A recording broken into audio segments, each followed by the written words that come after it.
ನಮಸ್ಕಾರ. ಕನ್ನಡದ ಇತಿಹಾಸವು ಸಾವಿರಾರು ವರ್ಷಗಳ ಸುದೀರ್ಘ ಮತ್ತು ಭವ್ಯವಾದ ಪರಂಪರೆಯನ್ನು ಹೊಂದಿದೆ. ಇದನ್ನು ಮುಖ್ಯವಾಗಿ ಸಾಹಿತ್ಯ, ರಾಜವಂಶಗಳು ಮತ್ತು ಸಂಸ್ಕೃತಿಯ ಆಧಾರದ ಮೇಲೆ ಕೆಲವು ಪ್ರಮುಖ ಘಟ್ಟಗಳಾಗಿ ವಿಂಗಡಿಸಬಹುದು. ಕನ್ನಡದ ಇತಿಹಾಸದ ಪುಟಗಳನ್ನು ತಿರುವಿ ನೋಡಿದಾಗ ಕಾಣುವ ಪ್ರಮುಖ ಅಂಶಗಳು ಇಲ್ಲಿವೆ. ಇಪ್ಪಕ್ಕಿ ಶೀನತೆ ಮತ್ತು ಮೊದಲ ಕುರುಹುಗಳು. ಹಲ್ಮಿಡಿ ಶಾಸನ ಕ್ರಿ.ಶ. 1070. ಇದು ನಮಗೆ ದೊರೆತಿರುವ ಮೊದಲ ಪೂರ್ಣ ಪ್ರಮಾಣದ ಕನ್ನಡ ಶಾಸನ. ಇದು ಕದಂಬರ ಕಾಲಕ್ಕೆ ಸೇರಿದ್ದು. ಕವಿರಾಜ ಮಾರ್ಗ ಕ್ರಿ.ಶ. 1070. ಅಮೋಘ ವರ್ಷ ನೃಪತುಂಗನ ಆಸ್ಥಾನದಲ್ಲಿದ್ದ ಶ್ರೀವಿಜಯ ಬರೆದ ಈ ಕೃತಿಯು ಕನ್ನಡದ ಲಭ್ಯವಿರುವ ಮೊದಲ ಲಕ್ಷಣ ಗ್ರಂಥ. ಕಾವೇರಿಯಿಂದ ಗೋದಾವರಿಯವರೆಗೆ ಕನ್ನಡ ನಾಡು ಹಬ್ಬಿತ್ತು ಎಂದು ಇದು ಸಾರುತ್ತದೆ. ಕನ್ನಡವನ್ನಾಳಿದ ಮಹಾನ್ ರಾಜವಂಶಗಳು. ಕನ್ನಡ ನೆಲವನ್ನ ಆಳಿದ ರಾಜವಂಶಗಳು ಕೇವಲ ಯುದ್ಧಗಳನ್ನಷ್ಟೇ ಮಾಡಲಿಲ್ಲ, ಕಲೆ ಮತ್ತು ಸಾಹಿತ್ಯಕ್ಕೆ ಅಪಾರ ಕೊಡುಗೆ ನೀಡಿದವು. ಕದಂಬರು ಮತ್ತು ಗಂಗರು ಕನ್ನಡದ ಅಸ್ಮಿತೆಗೆ ಅಡಿಪಾಯ ಹಾಕಿದವರು. ಬಾದಾಮಿ ಚಾಲುಕ್ಯರು ಐಹೊಳೆ, ಪಟ್ಟಡಕಲ್ಲು ಮತ್ತು ಬಾದಾಮಿಯ ಶಿಲ್ಪಕಲೆಯ ಮೂಲಕ ಭಾರತೀಯ ದೇವಾಲಯ ವಾಸ್ತುಶಿಲ್ಪದ ತೊಟ್ಟಿಲು ನಿರ್ಮಿಸಿದರು. ರಾಷ್ಟ್ರಕೂಟರು ಇವರ ಕಾಲದಲ್ಲಿ ಕನ್ನಡ ಸಾಹಿತ್ಯ ಉತ್ತುಂಗಕ್ಕೇರಿತು. ಕೈಲಾಸನಾಥ ದೇವಾಲಯ ಇವರ ಅಪ್ರತಿಮ ಕೊಡುಗೆ.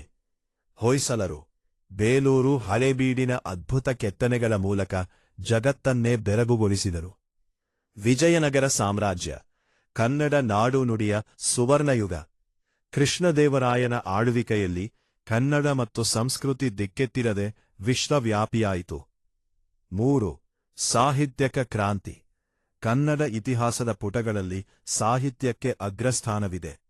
ಪಂಪ, ಪೊನ್ನ, ರನ್ನ ಇವರು ಕನ್ನಡದ ರತ್ನತ್ರಯರು. ವಿಕ್ರಮಾರ್ಜುನ ವಿಜಯದಂತಹ ಮಹಾಕಾವ್ಯಗಳು ಆ ಕಾಲದಲ್ಲಿ ಮೂಡಿಬಂದವು. ವಚನ ಚಳುವಳಿ 16ನೇ ಶತಮಾನ. ಬಸವಣ್ಣ, ಅಕ್ಕಮಹಾದೇವಿ ಮತ್ತು ಅಲ್ಲಮಪ್ರಭುಗಳ ನೇತೃತ್ವದಲ್ಲಿ ನಡೆದ ಈ ಸಾಮಾಜಿಕ ಕ್ರಾಂತಿ ಸಾಹಿತ್ಯವನ್ನ ಸಾಮಾನ್ಯ ಜನರಿಗೆ ತಲುಪಿಸಿತು. ಕಾಯಕವೇ ಕೈಲಾಸ ಎಂಬ ಮಂತ್ರ ಮೊಳಗಿತ್ತು. ದಾಸ ಸಾಹಿತ್ಯ. ಪುರಂದರದಾಸರು ಮತ್ತು ಕನಕದಾಸರು ಭಕ್ತಿ ಮಾರ್ಗದ ಮೂಲಕ ಕನ್ನಡ ಸಂಸ್ಕೃತಿಯನ್ನ ಶ್ರೀಮಂತಗೊಳಿಸಿದರು. 4. ಆಧುನಿಕ ಕರ್ನಾಟಕದ ಉದಯ. ಮೈಸೂರು ಒಡೆಯರು.